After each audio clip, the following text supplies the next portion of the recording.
Ooh. 1 second, everybody. Apparently, my camera is not right.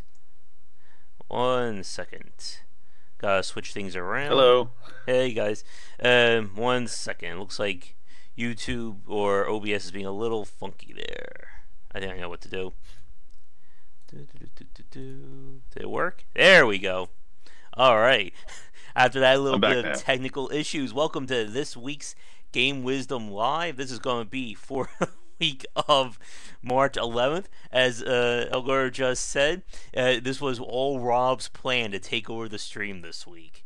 But I Didn't managed work. to thwart him in the last minute. But welcome to another week of industry topics here on the Game Wisdom channel. As I just said, my co-host, as always, is video game producer Robert Leach. How are you doing? I'm good. How are you doing? I am doing all right. It's been a pretty interesting week around here. How have you been? Things have been going okay. I mean, work has just been slamming me. So, but other than that, it's been pretty good. I mean, that's been good too. I like my job. So, uh, yeah, just feeling it this weekend. That's all. Yeah, daylight savings for those of you watching this record finally hit, so now everyone is feeling like in that hour off. I know I am. Yeah, But it's been a very I'm a mess. interesting, yeah, it's been a very interesting week, game wisdom wise. I did a podcast with another YouTuber developer, Tim Ruswick, and a lot of his people really liked what they saw. So we got about 60 new subscriptions over here. So now we're pushing just over 2870, I think, right now. So we're getting close Nice. to 3,000. And I got some more feedback regarding the thumbnail arts and the stuff that I've been doing, so I then want to try and mix things up, try and make them more appealing to people who aren't already fans. So I've been experimenting with removing the Game Wisdom board that you usually see on the left hand side, try to free that up for more game space and footage like that. Hey Daniel, thanks for coming on. Hi, Daniel. And and for those of you who aren't on our private Discord, I did finally finish the first draft of my ebook, so now it's time to start getting feedback and having people crush my hopes and dreams as to how much I suck at writing. So we'll see what to do with that going forward. And I, You already asked me about the thumbnails. yeah, I approve. hmm now I just need to get my web designer to try and come up with some new templates and not drive him crazy in terms of what I would like and where everybody's feedback is. But I've started to work for real on the presentation that's due in April and May. I got the first quarter of it done. This is the one on Ready Player One, trying to equate actual VR to what the book was proposing, which is going to be very interesting. I know a lot of people, there are very polarized thoughts on the actual book itself. What did you think about it? Oh, I really liked the book.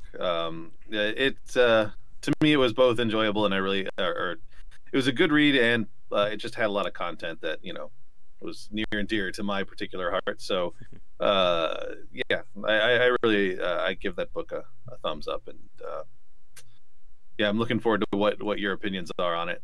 hmm Well, thankfully, the presentations are going to be more about the VR side because it's going to be aimed at kids. So I don't have to. We're not going to be going too far into the whole politics and stuff like that over the book. So thankfully for that, unless I just hope there's no like when I did my arcade presentation, like a 4-year-old asked me about Donkey Kong. So maybe there'll be like a 6-year-old on there going, "Josh, what do you think about the book's depiction of nerd culture?" I'm like, uh.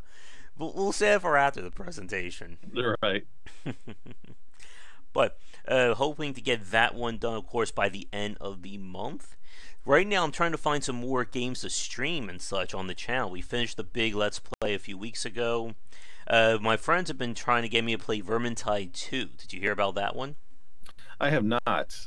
No, that's one I have not heard of, which is not surprising, I imagine. That is the Left 4 Dead inspired game based in the Warhammer universe, where you're Oh, dealing wow. with armies of I don't know the exact name, but they're rat people. But it's got like the same pools as Left 4 Dead, but there's more of an RPG side to it. Hmm. So I finally got around to installing it last night. I'm going to try and load it up after our stream to see if it blows up my computer. And if it doesn't, maybe I'll do some streams with a few friends of that. Very cool.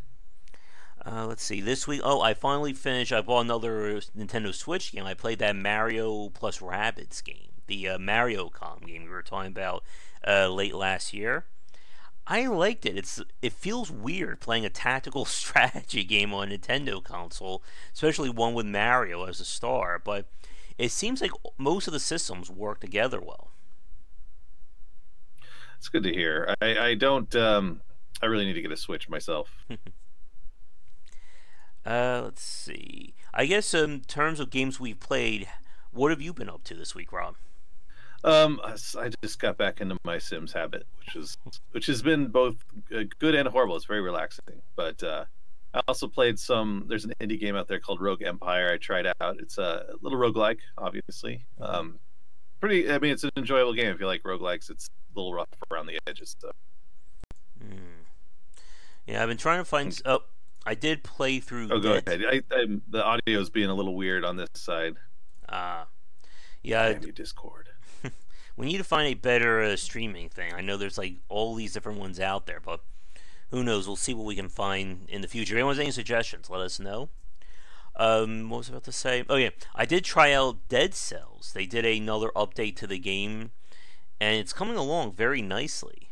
Oh, and apparently Getter just said they announced another expansion for Grim Dawn that's going to be taking place in the desert. Yeah, I gotta catch up. I Yeah, gotta catch up. Mm-hmm. I've not even gotten through the first vanilla Grim Dawn yet. Mm-hmm. Yeah, I know we've been trying to find time to play it. It's just been very hard since we only have 2 days on the weekend. We're both busy on the weekends as we are on the weekdays. That is true. Now, luckily, I have a character that I've moved on past where we're at, but I got a ways. I think I'm on Act 3 or 4 at the moment. Mm-hmm. So you're getting up there. I'm curious to see what you think about the end of the game, especially the bosses that come right near the final fight. They can be very challenging, especially if you're trying to play on hardcore like I did. I had a few emergency, space bar, alt F4 moments playing that. Yeah, I've been, at least so far with the bosses, I've been a little disappointed.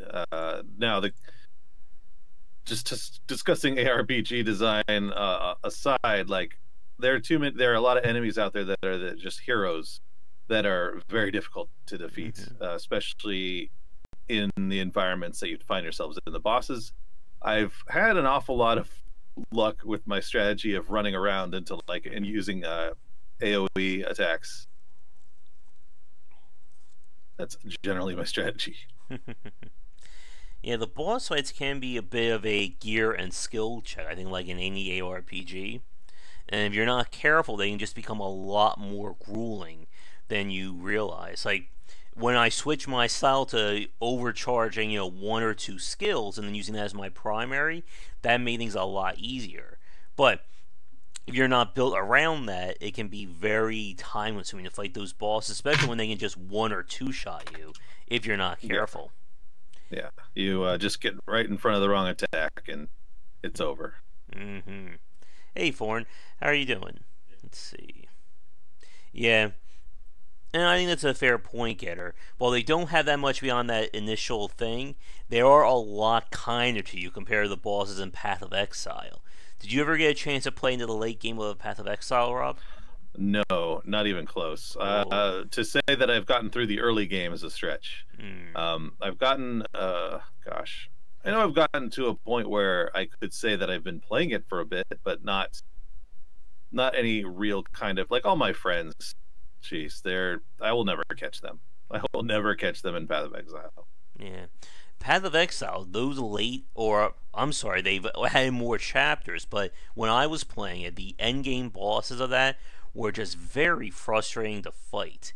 Just because they had these little puzzle quirks, as Getter mentioned, that if you don't understand what they want, you just die. Like, there's a boss where, I think this was the Act 3 or Act 4 boss, where all of a sudden, at the halfway point, he summons Blood Rain down. That if you don't know to stay in specific spots on the map, it just wipes your health, and there's nothing you can do about it. Right.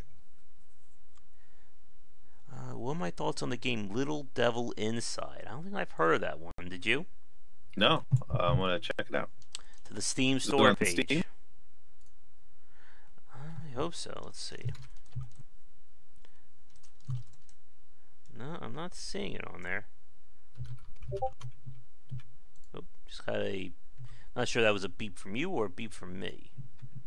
No, I don't have any beeps unless it's just Discord being not liking us. There we go. Yeah, it's not on Steam. Looks like. Let's see. Kickstarter. There it is. Ah, here it is. Yep. A little double inside.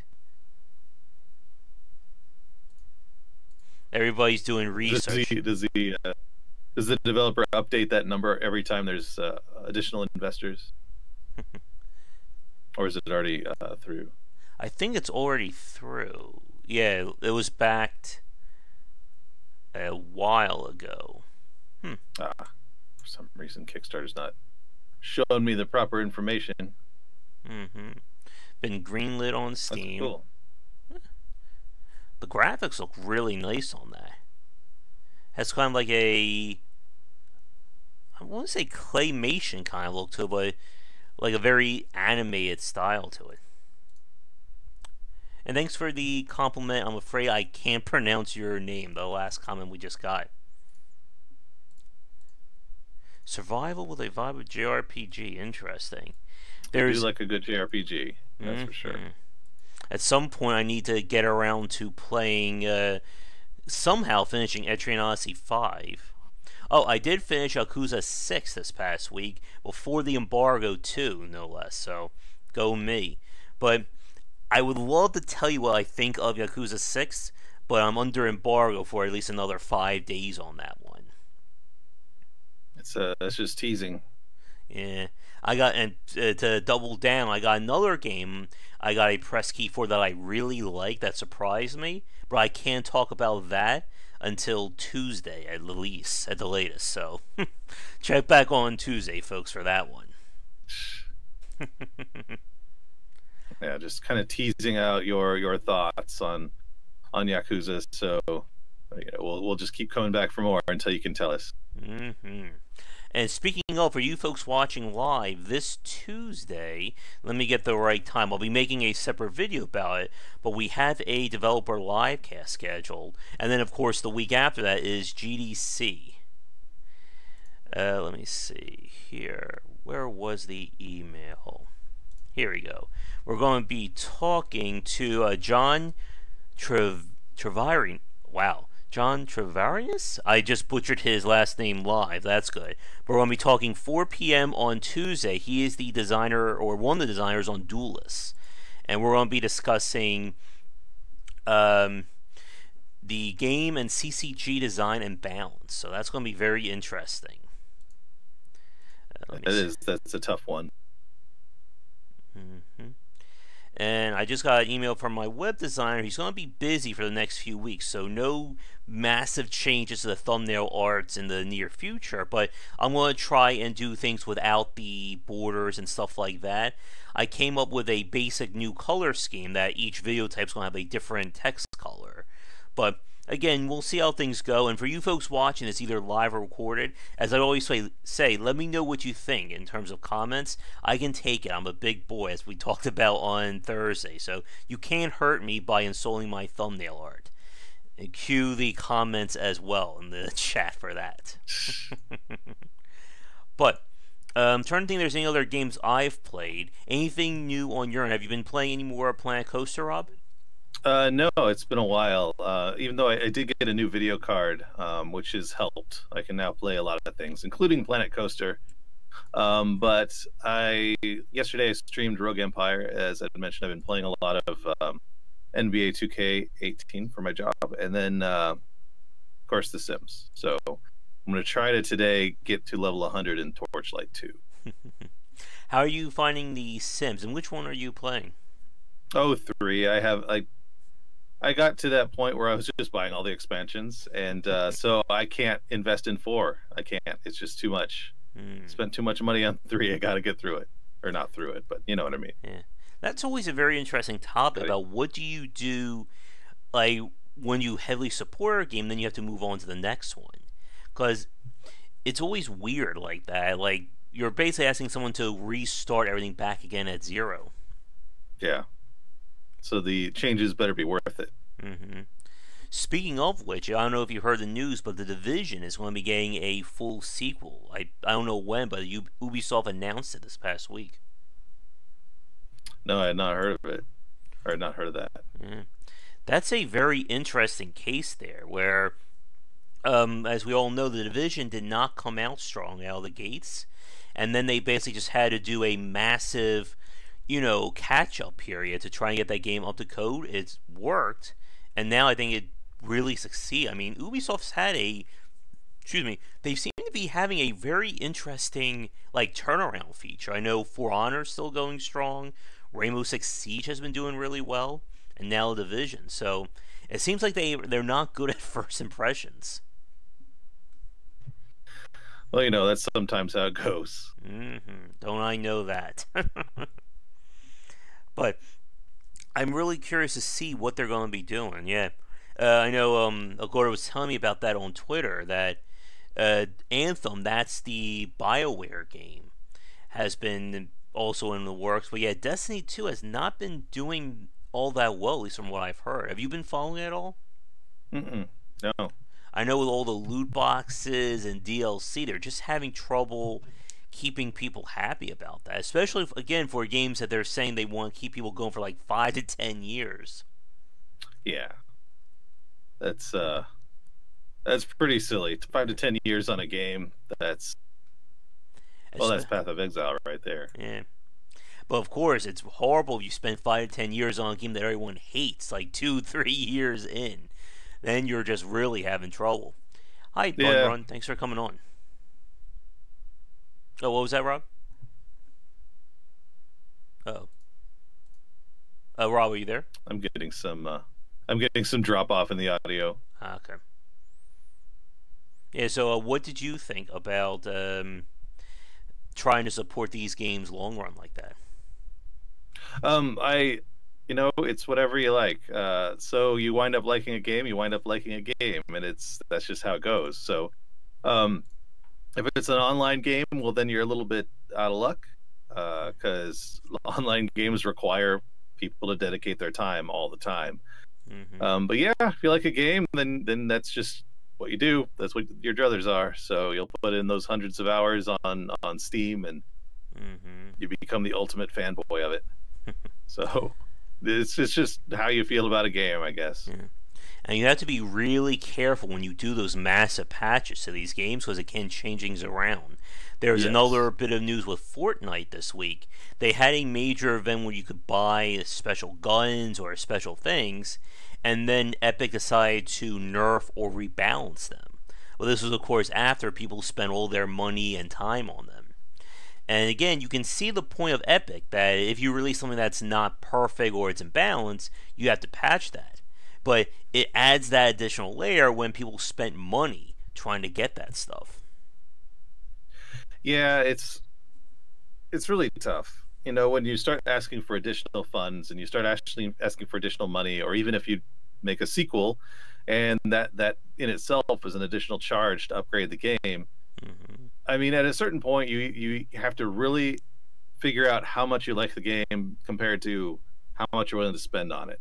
Yeah. And especially if they give you a little bit of a backhand on one of their updates, I mean, you can really lose a lot of people. And I imagine after a little while, it's harder to gain people than it is to Mm-hmm. just keep them. Yeah. So, at what point in a game development process do you just say, you know what, we're just going to try and keep our people right now and worry about new features later? Yeah. And El Gordo was saying in chat they're already working on a Destiny 3. I really hope that's a joke, El Gordo. They can't be doing a Destiny 3 already. That's just crazy at this point. It kind of feels like Bungie is basically like burning the boat and then trying to restart with a different design. But I just wonder how many times you can get away with that. I don't know. It is. It's one of those things where, like, as a game developer, you just go through and you're like, okay, we want to fit all this stuff into one game, and then you realize, oh, we can barely fit half of it. Put Mm-hmm. the rest into the sequel. And I guess at a certain point, people just get too excited to do the sequel. I know it's just maybe it's just the personalities involved in wanting to make new games as opposed to Mm-hmm. wanting to update what you got. Yeah. With modern games as a service, how do you ignore that latter part? Mm-hmm. Like, how do you go back to the old school? Well, we made a disc and that's all we can do, so let's move on to the sequel. Yeah. And again, the fact that they're trying to change these systems around, like one of the beauties of Team Fortress, of course, is that they really didn't need to change a lot in terms of the basic presentation. I know they've done engine enhancements over the years, but it's not like they're going to release a Team Fortress 3 using, Unreal, super realistic textures anytime soon. Trying Uh, to catch up on the comments. House like they spent that amount of money on the first. Yeah, I don't know, Daniel. It's a very good question. I mean, Bungie definitely has money being supported by Microsoft, and of course all the Halo stuff. But at some point, though, the money's got to run out, especially when you're trying to build an MMO-like experience. Because I know MMOs are one of the most costly genres out there. Yeah, MMOs are difficult. I don't know how people decide to get into them. Because it is, you're trying to pull an audience away from some of the biggest, most dominating games ever. Hmm. How and have them look at your stuff. It's we've had this discussion before. Getting into that stuff is not easy. You better Hmm. be sure about it. Oh yeah. And again, if you make a gamble that people are going to play your game for 2 to 5 years, and everyone gets tired after 6 months, what do you do? Like, where's the rest of that money going to come from? Yeah, Yeah, games as a service, it's definitely hard because I know everyone's going to try and come up with the next big thing, yeah, but it's going to be very telling to see how these developers adapt. I mean, again, Payday 2, at some point, I know Overkill is working on a Payday 3, but it's going to be very interesting if everything they've done with Payday 2 will kind of infer on Payday 3's design. Are they going to go in a completely different direction? And again, what do you do with all the stuff people spent on Payday 2? I mean, I got lucky. I maybe came out of that spending maybe like $80, $90 over the entire lifetime on that game. But I know people probably spent over $200 paying or playing Payday 2. yeah. It's that question again. At what point, as a consumer, is it worth it to move on to the new thing? And this is something I've always asked myself about sports games. And I know people are just they will buy the next iteration of a sports game every year, no matter what. But for me, it's like, well, I'm still getting enjoyment out of the one that's from 2 years ago. Mm-hmm. Um, like some of the features they have, which are play an entire season, play multiple seasons, play careers. Like that save file is got to be a lot of dedicated time to it. And unless you can move it on to the next iteration of the game, there's you're losing quite a bit of Mm-hmm. time you put in. So it's tough for me to decide on that stuff. Where other people just seem to be like, I'm going to buy it every year Yeah, without a problem. and that's the whole Call of Duty model as well. Because they're working on another Call of Duty game for the end of Okay. 2018. And of Yeah. course, all the DLC you bought in the previous game becomes null and void. Yeah. And Call of Duty is like the CSI of games. I feel like. yeah, yeah. And it's going as Getter just said, that's a really good point. The problem is that the traditional consumer model is completely at odds with the games as a service model. And the developers who are trying to combine them both is just leading to these cash grabs. Again, something Yeah. like Call of Duty, I don't see the appeal of that, of having to buy the same game every year and then buy all the DLC over again. But something like Payday 2, where I bought the main game and then I get all the support for years on end, that works better for me. Hmm. Yeah, and I really do feel like as part of the sequel, it's just got to be that much better. It's really hard to make it that much better, but if I'm going to get value out of spending another $60 where I've just spent $300 on the first game, it is. It's not even about the money; it's about the time. Because you Hmm. put all this time in and you make this really great kind of experience for yourself, and then you have to start from scratch. It is a bit hard to swallow. Hmm. And that's why the people who I think do games as a service right, they basically go all in, and then that's their main support. Something like Guild Wars 2, Path of Grim Dawn. Exile, stuff like that. Yeah, for sure. And I know Path of Exile is one of those things where I should probably play it more since I'm into ARPGs. But it is. It's for me. PoE is a little bit more of an intimidating thing than Yeah. it is a I really like to play it kind of thing because it's a time sink. Oh As yes, soon as you definitely. decide to step that foot in, you're lost forever. Hmm.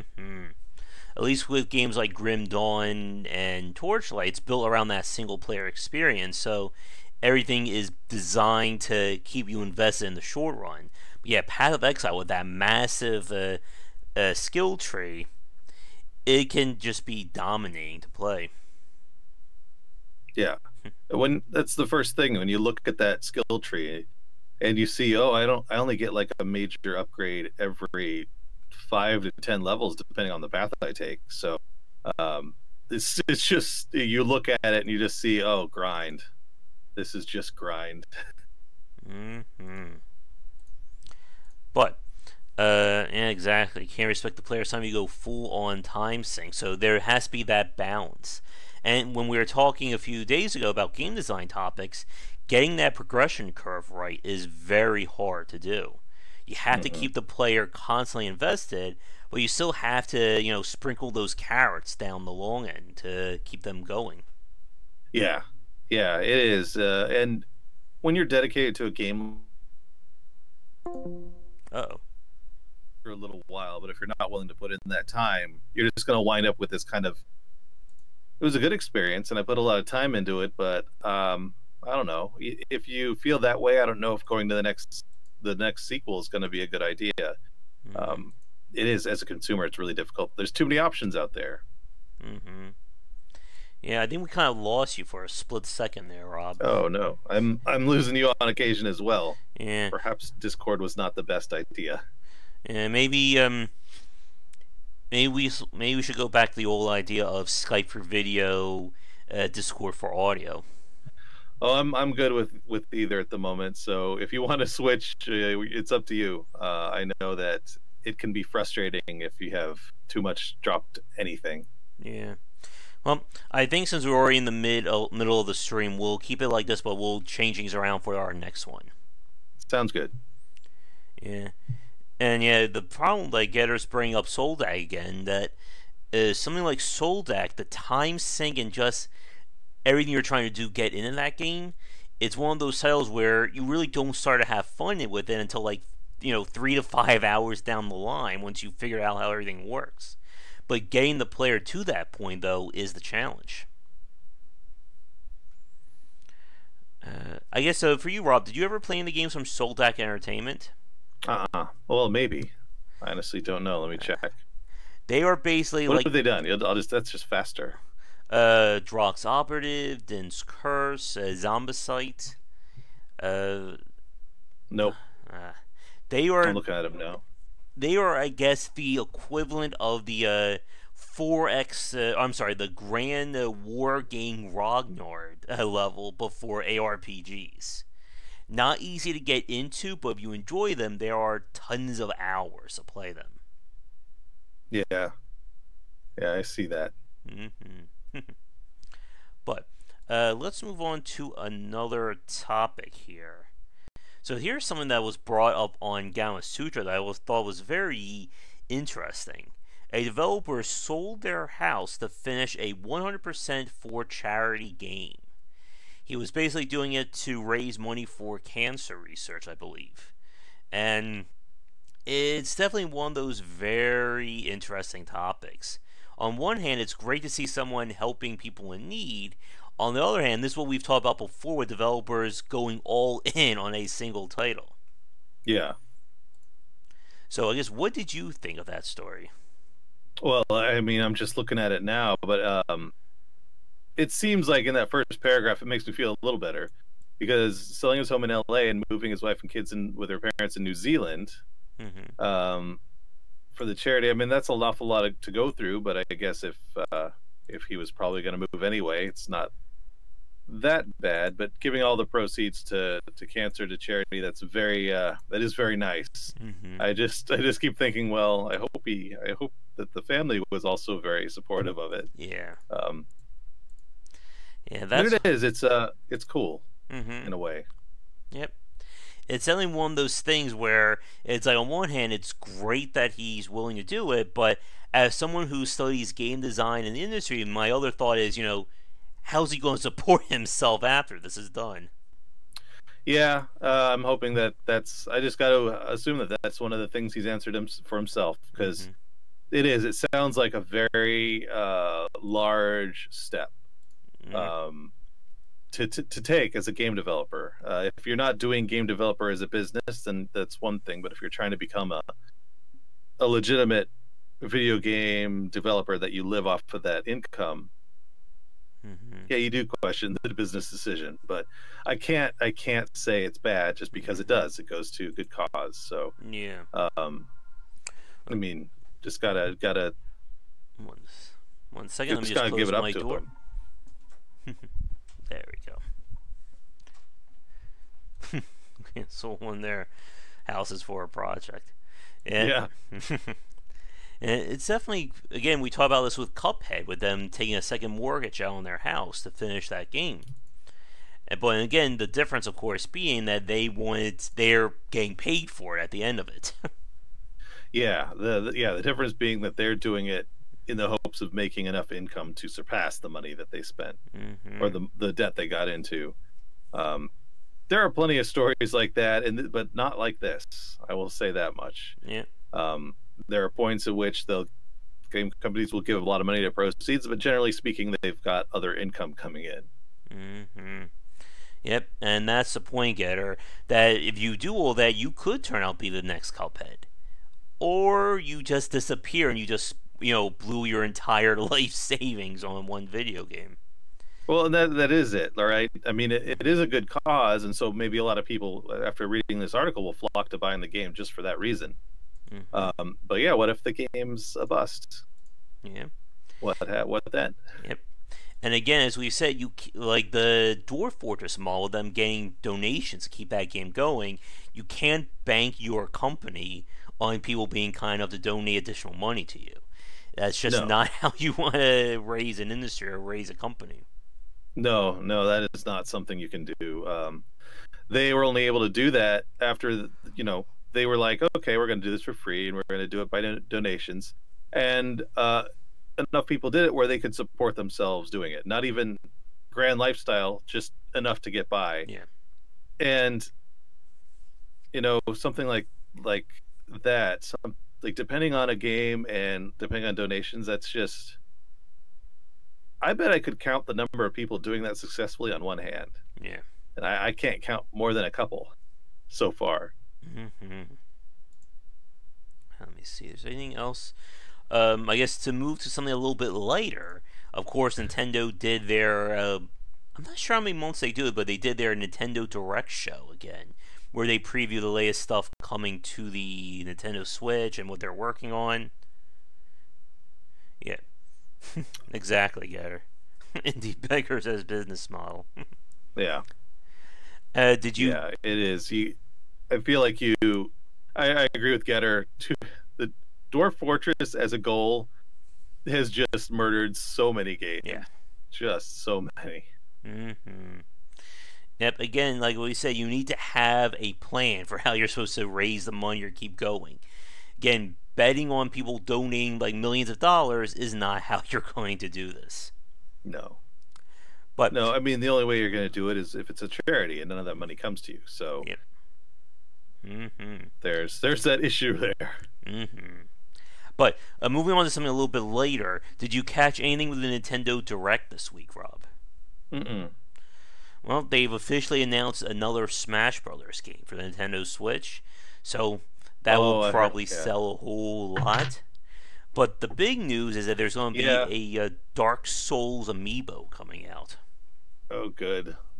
which has Oh, already good. been completely sold out by now. It's retroactively sold out because, of course, it's Sheesh. Solaire doing the Praise the Sun pose. Yeah. Nintendo's crazy. Mm-hmm. Like they have developed that brand where they can almost do whatever they want. They will never set out to make something that is even medium quality, but they have really set themselves up so that people will trust them enough to buy anything that they put out. Smash Brothers is one of those games where it makes me cringe a little bit, especially knowing the dedicated fans to make that esport kind of thrive. It's a little much Mhm. because of the restrictions that Smash Brothers has had in how you can play that game. Yeah, I know. Like the tournament saying you can't have items on, certain characters are not allowed, and they just make it work somehow. Well, I'm just talking about the hardware. Most people Mm. bring their old, uh, GameCube. well, their old TVs, the ones that weigh 100 pounds. I'm trying to remember what they're called, but it's been so long that I can't remember. Gotta sell cardboard. Yeah. Exactly. We're almost a month away from Nintendo Labo. So, Rob, I'm sure you're going to buy all that up and we can see you messing with that. Well, I'll probably buy some for my nieces. They're the ones that have a Switch, so I'm sure they'll have fun putting them together at the very least. I feel like that's a good practice run, right? We'll see how it works. Yeah. Maybe I'll CRTs. make Thanks, that Skinner. a Thanks, may, Skinner. maybe I'll make that a Patreon goal. If we hit enough money, I'll buy the Labo and we'll see if I can actually fit it all together live and not break it with my giant hands. Yeah, I have a feeling it's going to be a little more hardy than it sounds, because they're, I believe they're smart enough to know that Adults are if going to enough be the people ones break it, trying to put it together. yeah, I'm pretty sure that they'll have figured that out. We'll Mm, see. yep. Or there's going to be a lot of rip stuff. Exactly. Eh, You guys do the. I'm gonna go ahead and play some more Mario Kart if that's okay. you just go put this cardboard thing together. There you go. Yeah, you go play with his box. There. You play the Nintendo Switch box, I'll play with the Nintendo Switch. Make something out of the Nintendo Switch box. I think Yeah, that's going to be the next step. That if this works, I'll just sell the Nintendo Switch box as its own Labo. You can make a I boat. think that's a You can make a a hat. that's pretty funny. Now shipping it in a box that could be a Labo. Well, that's something right there. We're getting to boxception there. Boxception. And as Laura was saying on the Discord, yeah, we need to. This is the perfect opportunity for the Josh box. There we go. We do the Josh box combined with Nintendo Labo. Hmm. It'll all work. Each new peripheral becomes a Labo, or each Labo Yeah, before becomes a long, it's peripheral. just run off of imagination, and you're just playing with cardboard. Exactly. $300 of imagination. Just get the box. There's nothing in it. Nintendo will sell you all your imagination. Yeah, It'll be the Emperor's new clothes for the 21st I century. was, I was just thinking that. Mm-hmm. Here's a box with nothing in it. No, it is the power of your imagination. Mm-hmm. I made a There you go. I made a little restaurant. I made a race car. We just see kids just like doing imaginary stuff all around, and all I've the made an parents. empty box. It will certainly make Christmas spending a lot easier for people. Oh goodness! And watch, in a month's time, we'll both be eating our words when Nintendo Lab will be the best-selling thing of 2018, and then we'll see the Sony and Xbox equivalents of it. Yeah, that's exactly what'll happen. Just like the Wii, you suddenly get this weird cardboard box with a funny little light up bulb at the top, and Hmm. um, silly. But at the same time, Power Glove, they have that history. And the Virtual Boy as well. Xbox of boxes. I think someone's going to do like a Transformer thing where you just combine them together. Maybe we'll get like a 3 or 4 person like Super Labo.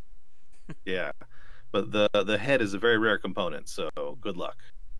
You open up plenty of Labo boxes to get that. Yeah, And then we'll have a whole new form of box fighting where people just like dress up in those suits.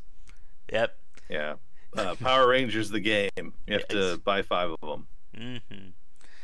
I think you may have just figured something out there because that Chroma Squad, the whole beginning of that game, we were trying to build a Super Sentai show, is them wearing cardboard as their Yeah, outfits. that's funny. I've been meaning to play that. Nightmare scale of cardboard and styrofoam. Yep, styrofoam. Oh god. that will be how Xbox will get, and they'll try to corner the styrofoam market to beat Nintendo's cardboard, and we will throw the entire stock market completely out of whack. I can see people just Yeah, scratching their heads going, cardboard companies are now like up 500 points, and nobody knows why. But we just see kids running around in cardboard suits. I have a question. Is that when is that releasing? 420. Do you know offhand when that releases? Yeah, it was 420. I don't know if you heard me there, Rob. Oh no. What 20? 420. Oh my gosh. For some reason, after I talk, there's like this period of time where I can't hear you. Mm. And so I always catch the last second. Um, but my question was if it's coming out after E3 and I'm going to be at E3, I can't wait to see it in person over the giant mounts of lines and people. Oh Mm-hmm. God. Oh yeah, exactly. This Oh, is that's right. So that's way before. Mm-hmm. Yeah, but again, like with everything Nintendo does, it'll be very interesting to see if they will continue to support it afterwards. I mean, again, we've been wondering if they're going to do anything with amiibos. It's been very interesting, the amiibo market. Because I remember hunting them down at Target and fighting tooth and nail with other people to get my very rare Rosalina amiibo there, and now it's now being sold pretty regularly. Again, you can't see all the ones behind me right now, ready to tackle me if I say anything bad about it. But Yeah. the thing is that the Toys to Life market has really taken a dive. Again, Skylanders is gone. Disney Infinity is gone, which is really surprising. Again, you would think the Disney brand would keep that going indefinitely. But, Well, it's weird. They have a new line of things. My wife and I on our phone, we have their it's the Disney emoji game, oh no. and they've started selling stuffed animal versions of those emoji that are in the game. Oh no. It's very strange to just go out and see. Oh, here's like it's like seeing an angry bird. It became popular enough where they could sell the birds, but they are just tiny, cute little versions of Disney characters. Hmm. Cardboard as a service. I'm still shocked that we're having toys based on Five Nights at Freddy's. That is a very disturbing thing. That there's toys aimed at like the 5 to 8 year old market of a game that you're not supposed to be playing when you're 5 to 8 years old. But are they really aimed at the 5 to 8 year old market? Are they really? Yeah, It's like the My Little Pony thing. Is it mm-hmm. really aimed at little girls now? That is a topic I really don't feel like getting into there. This is perhaps we've looped back to pictograms. Hi, Marksman. Thanks for coming on. We're doing great. How about you? We're just talking about cardboard and Five Nights at Freddy's, and I guess furries. I guess that's where we're going next. It's been It's where it's headed. it's a very lively live cast this afternoon. Again, I always wonder what people think who just like come in when we're talking about these weird topics, and they're just wondering what are these guys doing here? Oh boy, yeah, I've never gotten into the whole emoji thing, so it's all weird and new to me. Yep. Then there's animojis. Oh yeah, that's what I heard. Yeah, I know that. Don't Google any of that, folks, or it's gonna get very weird. Let's see. I actually want to quickly look up the Nintendo Labo for a second. Still $70. Again, it's one of those things that it just sounds so freaking weird. Although I will say the robot kit, that's the one that I'm interested in, because I think that's going to take us into just a full-on cardboard box fighting on our streets, or the new Dark Souls experience. It's designed to give you paper cuts. Oh my god, I just saw this. They're selling a $10 customization set where you get stickers and stencils. Can't I just use my own stickers for the Nintendo Labo? No, you can't. Oh my god. No, it renders the thing useless. It will self-destruct if you try and use a non-Nintendo marker on it. Well, you can just buy one. You can just buy a pack of Nintendo stickers and probably save a good amount of money. Exactly, oh Gordo. This will bring about the end of the rainforest right here. Nintendo Labo leads to massive deforestation. That's exactly, get her. It's hurt nationwide rolling around. Again, the Solaris strategy, we have to teach that as the new defensive art for kids and people in danger. Yeah, I'm waiting to see the YouTube videos of a parent coming on and complaining, like holding up a broken piece of cardboard and saying, "Look what happened, Nintendo! Don't buy this thing." Mm-hmm. That'll be pretty fun And to then, watch. The hate, yeah, the hate videos that come out. and the news pundits talking about how much violent kids are these days. They're just like rolling around all over the place. Yeah, The whole it's going to destroy the world. I think we've determined that the Labo stuff is going to destroy the world. So I think the things combination don't will look good. be if they somehow combine the Labo with Pokemon Go. I Oh think boy. that will bring about the end of Western civilization. Oh boy. Oh no. Folks trying to saw an arm will be the new Wiimote TV.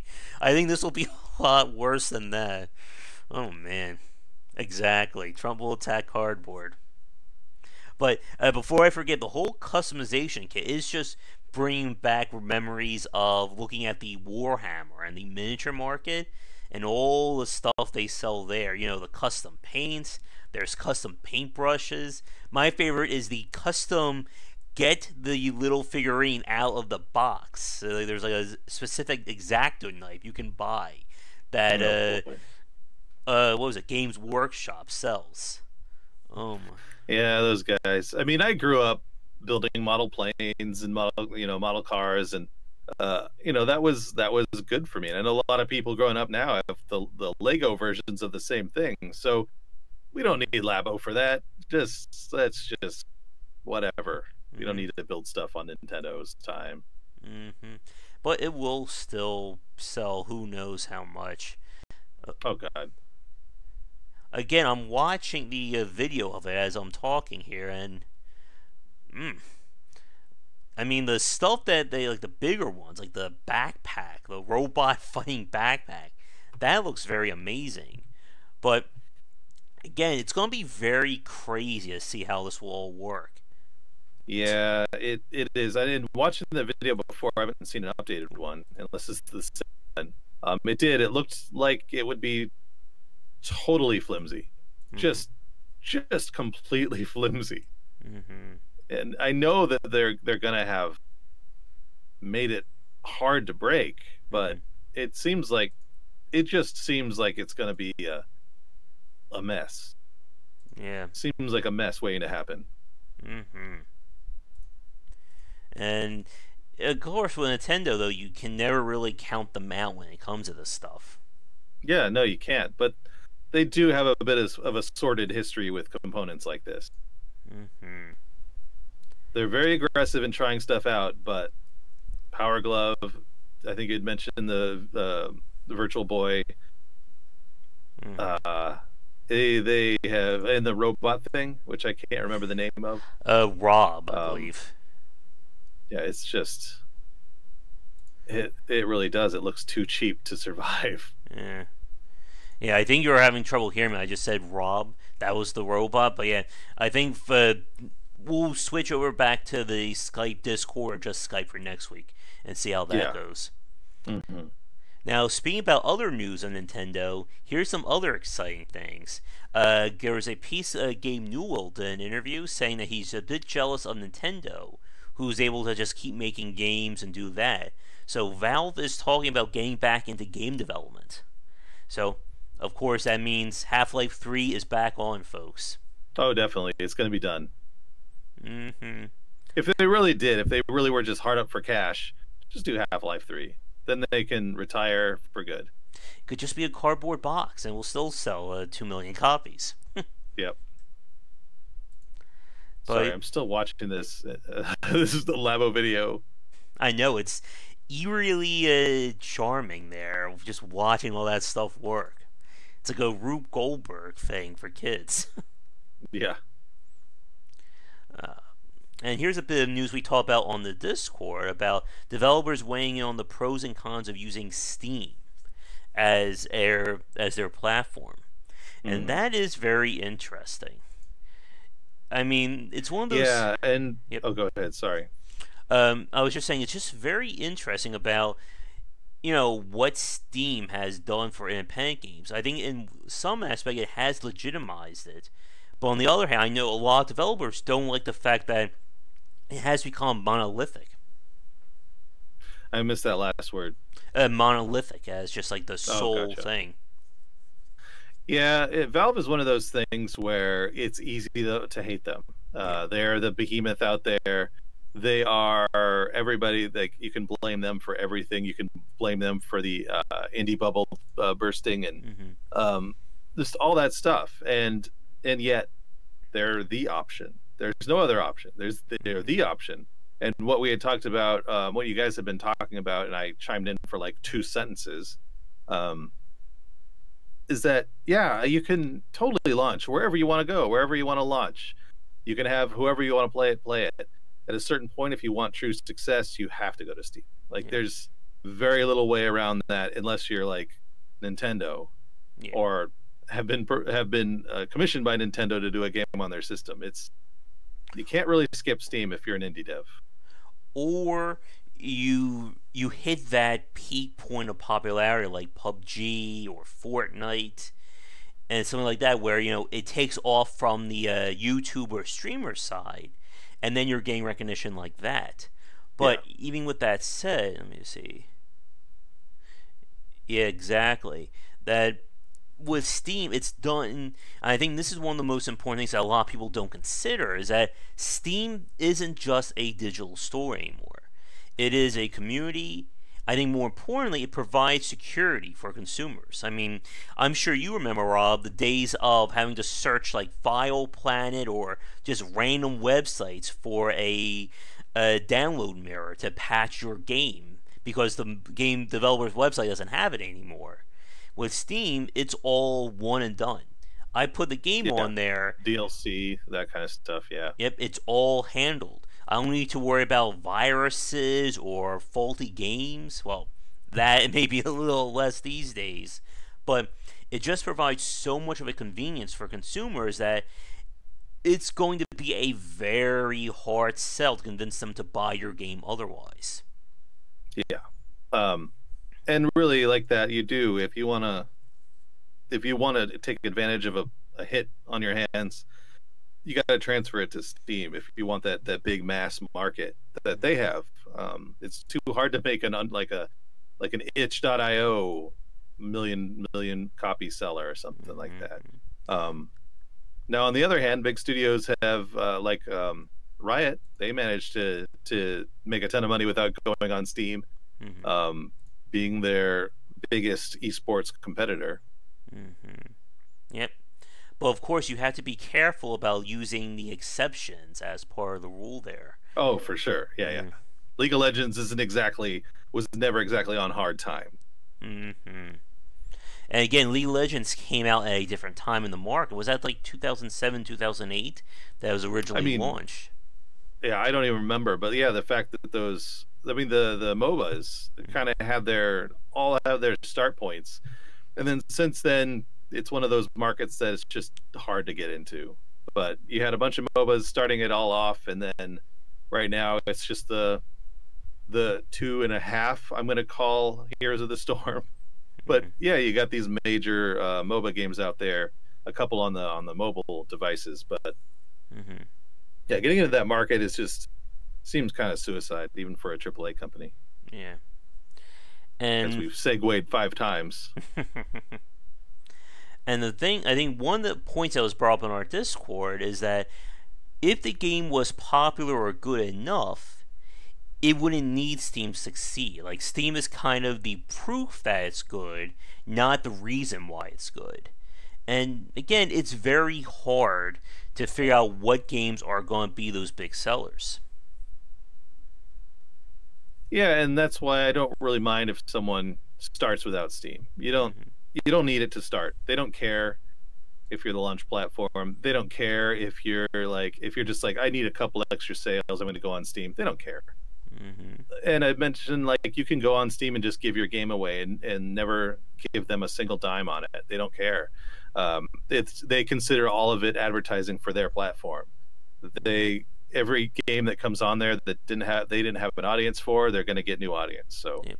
um, hi Isaac. Hi, Isaac. Yep, exactly. As we said before, Steam doesn't care. At the end of the day, Valve is not going to do anything for you to sell your game. And I think that's another big point about this, is that the games that do well on Steam, it's because of the developer kind of putting in that effort. And I think for a lot of people, they tend to think that Steam is the golden ticket. You get on Steam and your game sells instantly 1 million copies. Yeah, But it doesn't work like that. Again, games like The Darkest Dungeon, uh, again, there's so many games I play, it's hard to keep track. XCOM, you name it, any big success on Steam, they had to work for it. yeah, they did. It is. I mean, having been through that, it is very clear how hard you have to work and kind of the way you have to work. It's not oftentimes very easy to consider, easy to think of. All the legwork as the developer you have to put in, especially indie developer. Like you can't Mm-hmm. not be the face of it.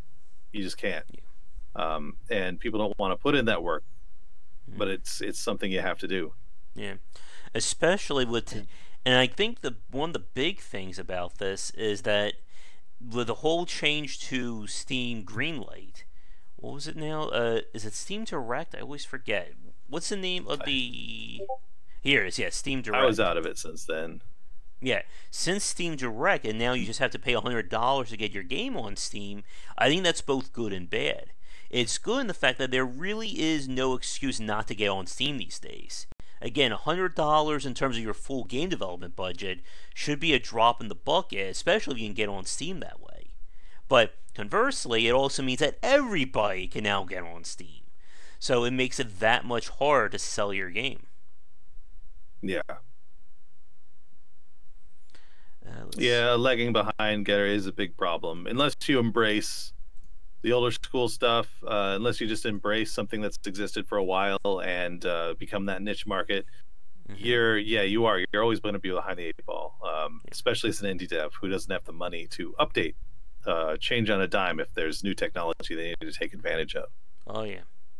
I think it's also why VR is having kind of a bit of a trouble getting going. Is that how many indie developers have the money for a VR developers kit on top of everything else they're doing? Hmm. Yeah. The VR stuff, I'm still not sold on. I mean, I really want a VR. I just am not sold on its mass appeal Yeah. just yet. Maybe that'll change with the Ready Player One movie. But it's a bit of a ways out. Most of the VR I like is from Black Mirror. That's basically the majority of VR content I take in. Mm-hmm. I'm still waiting for us to go the Lawnmower Man route, and we have those Oh my giant gosh. circle things that we're in that just Yeah. spin around, and that's VR. Which I actually have a few screenshots of that in my VR presentation, but because Oh, it's aimed nice. at kids, I have to make sure not to include anything too graphic from the Lawnmower Man, because that movie Well, is also still you got rated to be R. like, you got to be like, well, this was a movie from a time that when your parents were probably kids. Um, I'm an old man, kids. yeah, you and me both. I used to love that movie. Mm-hmm. Yeah. I think that's a major point there. Again, we're segueing to VR now, but it does have applications outside of video games. Yeah, Incidentally, I found a video from 1991 that a newscast, I think it was ABC, did about the future of VR. So that's going to be very weird to watch, especially today. Kids, you saw the yeah. That Rift. This is what we were dealing with it back in the 90s. is just basically a couch-sized, apparatus on their heads. Oh, yeah. That's basically what I imagine. Hmm. Yeah. Oh, yeah. I saw both Lawnmower Man movies. The second one, yeah, that was. I think that was my first exposure to kind of like the direct to video movie there. Yeah. But yeah, before we turn this into a movie review podcast, we better move on. Yeah, exactly. It's definitely used, defined use in game dev. Yeah, we'll see again where things go along that line. But we are approaching about an hour in, so we'll move on to maybe like one more topic, and then we will begin to wrap things up for it. So, I guess the other big news this week, of course, was the White House meeting with game developers to discuss video game violence. And a lot of people have been, hanging their heads and doing face palming over that. So I guess, what did you think of that one, Rob? Well, I'll admit I did not see the actual or read about the actual event. I only had the opinions from before, like what might happen. Mm-hmm. So I don't have any specifics to really respond to, other than it's an age old conversation, and by conversation I mean it's always been one way, Mm-hmm. from politics to, and even with a conversation quote, that's not a change. Um, Mm-hmm. Violence is never going to leave video games. We Yeah. have a rating system. It's flawed, just like the movie rating system. But changing violence in games, that's just like changing violence in movies. It's not going to happen. Mm-hmm. Uh, the games hopefully are going to keep spinning more, oh gosh, towards the way of literature as opposed to action. You know what I mean? In terms of a book, like pulp fiction as opposed like literature, you'll have some really highbrow stuff, but that's not the popular stuff. Mm-hmm. No one's going out to see like Life Aquatic in record-breaking numbers. They're going out to see comic book movies and sequels and robot movies and stuff like that. It's not, Oscar winners don't generally break the box office, Yeah. Titanic aside. Mm-hmm. And again, it's such a core part of the game industry. Again, we all grew up playing games like this, and I don't think it's going away either. I would hope to see more games come out that, as you said, that go the more artistic side, just to flesh out the market like that.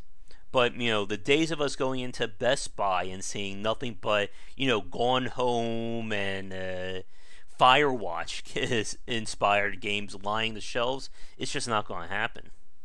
No, but there's always stuff to point to that are extremely popular, just like in movies. There's Mm-hmm. things you can point to that are extremely popular that aren't violent, like Minecraft. Um, One of the, as far as I am concerned, one of the most important games that have been made for this last generation. It is modern Legos. It is something that people can learn about programming and really artistic stuff on. And that's the kind of stuff I feel like should be focused on from this industry. It's like, see, we can make really cool stuff too, really educational stuff, stuff that is mainstream and yet still, great and Mm-hmm. kid friendly. Um, and Nintendo. I mean, you just point your finger at Nintendo. Like, you don't have to do much else Yeah. to say, well, we actually do have a very kid-friendly, family-friendly section of this industry. Just open your eyes a little bit. I worked for Disney on educational games. Mm-hmm. Those things are bought by the millions, and unless you're a parent of kids that are like uh, Mm-hmm.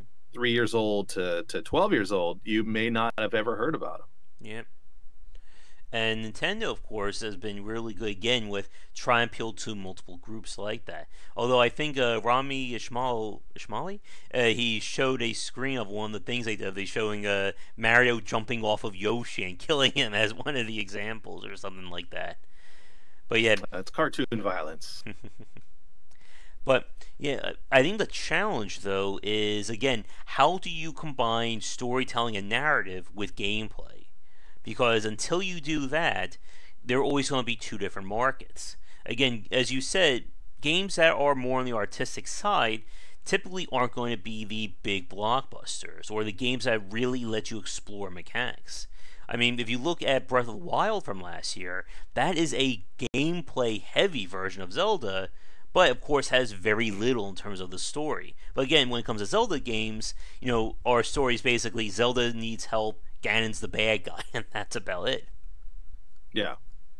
Yeah, relatively straightforward storylines, but very complex gameplay. Very well considered gameplay, and are on the art side almost impeccable. It's it really is the Disney. I think we had mentioned something like this before. I think you had mentioned this. It's the Disney movie version of a video game. That's Nintendo. Hmm. Um, it is very family friendly. It's a lot to point to. I think I'm just going back to the point I just made about there's a lot of positives Hmm. that you can point to in video games and just say, hey, why aren't you talking about this vastly popular and worldwide known brand that is not based on violence? Yeah. Yeah, Tom and Jerry, Me exactly. too, Isaac. I still remember Tom and Jerry and the old Looney Tunes as well. Like, oh my god, he kept beating on him with a frying pan. That's just wrong. Okay, let's switch over to cartoons next, Rob. That'll be our next topic there. Yeah, I'm down. Hmm. Yeah, and again, I don't Video think games didn't anything's exist. going to change, even if they met with the White House or not. Because again, too many of it to hmm, I don't know why it's giving some lag there, Marks. And I don't know if that's a YouTube thing or an internet thing. But yeah, like there's just again when it comes to the game industry, it is completely decentralized. So it doesn't really matter who you're talking to, whether it's the ESA or the IGDA. People are going to be doing their own things out there, no matter what. Yeah, I mean, it's publicity for the people who are involved, and for everybody else, it's business as usual. Yeah. So, yeah, the people who are involved in that meeting just get good press, unless you've just been like, no, violence forever. Yeah, you're just getting good press and generates more sales. But everybody else, excuse me, they have to continue to do marketing. They have to continue to do their video game process and continue making those sequels. And it's just, I shrug. It is a publicity stunt. I don't know what else to call it. Yeah. And again, it's not really answering the big problems at hand, but that's probably for another podcast. I think that's more of a political discussion than a game industry one. But Yeah. I mean, there is no solution to this. hmm The solution is that we just keep going until the market dictates what sells and what hmm doesn't. yeah. That's the only way it's going to change. Is if people are like, you know what, this stuff's too violent. We're gonna go buy the Switch instead of the Xbox. And Now, I will say one thing there's a I reason do. there are three consoles. Yeah. I will say one thing I do find interesting, again, as I said about all my thoughts on Nintendo Switch, that the Switch has become very popular in these last few months for independent developers. We're seeing more developers make that jump. One of the big announcements at the Nintendo Direct was Undertale is going to be on Nintendo Switch. And I think that's going to be very interesting as a way to try and get more independent games into the limelight. Now, obviously, we see any games on Microsoft or Xbox One and PS4, but they're kind of being, smothered by all the other games being released. But this could be a chance to get. I mean, imagine, mainstream people playing Undertale for the first time. That would be very interesting to see what their thoughts are on a game like that. I mean, from an indie space, it's always going to be a waxing and waning. There's just going to be high points and low points. Just like, I mean, not to reference film again, but it's just another mass media Hmm. market. In the 90s, indie movies were huge. You had your Pulp Fiction, you had your Clerks, uh, you had your El Mariachi, and that kind of stuff that was just very popular, and it really um, got people to the theaters. The 70s were the same way. A lot Hmm. of independent movies. It started a lot of the directors' careers that we know today. But then then it wanes, and then it comes back, and it'll be the same with indie games.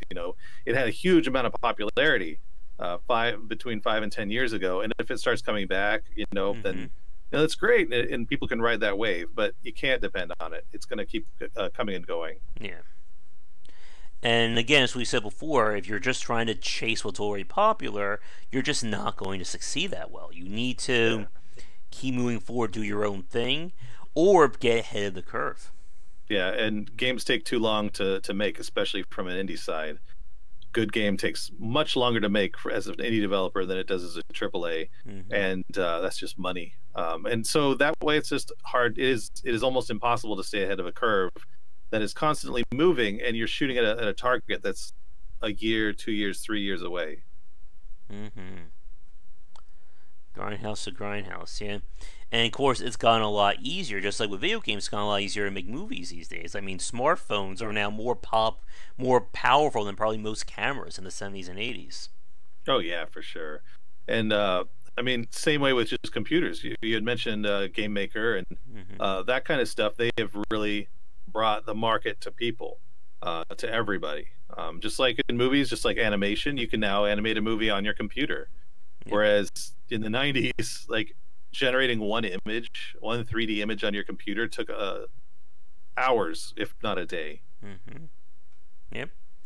And it's only going to get easier for people to create stuff, which I think that does open the door for more of these artistic games because you don't Mm, need to be a powerful programmer in order to design something very simple that's just used to convey the story that you want to tell. yeah, yeah, and it is going to get much easier always, but at the same time, it's going to get much easier for the AAA's. Um, they're gonna, I mean, they build their own engines traditionally, but some of the existing engines, Unreal as well, are just going to become for most AAA companies, they're a good crutch to lean on if Hmm. you need to. But creating your own engine is very it's lucrative in the long term since you can depend on it. It's Hmm. something that you can make and customize yourself. But only a AAA company can really do that. I've personally met and used in my publishing two indie devs that wrote their own engines, but that's a you have to be a serious programmer to do that. So Hmm. leaning on these tools is great. Creating your own tools is hard, and so what I guess the point I'm getting at is the games are going to be unique. The games are going to have a lot of love put into them. Are generally going to be people who have the time and the money to make something unique from scratch, as opposed to leveraging all these existing tools. Not to say you can't make something terrific using these tools because it happens all the time. But the ones that are constantly going to be good and solid are the people who put in that effort. So while tools are going to get easier and easier to use, the games that'll be set apart are the people who take a lot of time to use them properly. Hmm. And there's no diminishing the time it takes to make a game like that way. Yeah. Hmm. And of course, the challenge though is the fact that the consumer never sees the time and work that goes into a video game. They only see the finished product. Yeah. Why didn't you make a double jump there? Well, Yeah. double jump is not as easy as you think it is. That kind of, I know And it's just constant multiplayer. frustration. Add more multiplayer to your games, right? Yep. Yeah, just to put in multiplayer. Just put it in there. It's another year's worth of development, but okay. Hmm. But I know we are about over or about hit like an hour and 10 in terms of our stream, so I think we'll wrap it up for today. But I think we had a really good cast, and thank you to all the new folks coming on to the chat, as well as for Yeah. those of you watching this recorded as well. But let's see. Yeah, just hit the Linux key and magically ports it. I'm sure every indie developer has that magic port key on their keyboard, right, Rob? That just Oh magically yeah. ports it to every platform without any bugs. And Unity is flawless in porting. Yeah. Everyone knows this. Yep. Perfect. Mm-hmm. All you gotta do is just hit that right command and everything works. It takes 10 Done. seconds and it Launch it to automatically publishes it Nintendo. as well. Yeah, put it on Android, iPhone, Mm-hmm. everything. And it's just the push of a button. You don't have to worry about interface. Yep. You don't have to worry about hardware restrictions. You're good to go. Just handles it all for you. But let's wrap things up for now. I'll be back on probably later tonight for a game stream. I gotta figure out what game I'm going to be playing. And also, I need to figure out what dissecting design to do for tomorrow. So it's going to be very busy Sunday for me. For you, Rob, are you going to be doing any streaming today? Yeah, I think I'm going to stream in a little bit and get to that level 100 in Torchlight too. That is my goal. All right. And for you folks watching this record, if you like an ad-free version of our talk, be sure to check out patreon.com/GWBicer to find out how to get VIP access, as well as to get into our private Discord where we talk all these crazy topics on a day-to-day basis. But I'll be back on later tonight for my regular streaming. If you want to catch Rob, what time are you streaming? Probably half hour from now, 45 minutes. 2:45. Let's just say that. All right. But we'll be back next Sunday around 3 Eastern. Hopefully, we'll be out of our daylight savings funk then. Exactly. Or again, maybe for the 420, like around that, we should just both get Labo and we'll just wear it on ourselves for the Oh, entire for sure. stream. Yeah. But have a great rest of the day, folks. I'll be back later tonight. More phrase. Yep. All right, it's going to get a very weird cast on 420, Rob. Oh boy. All right. Well, until our next stream, have a great night, folks, and we will see you all then.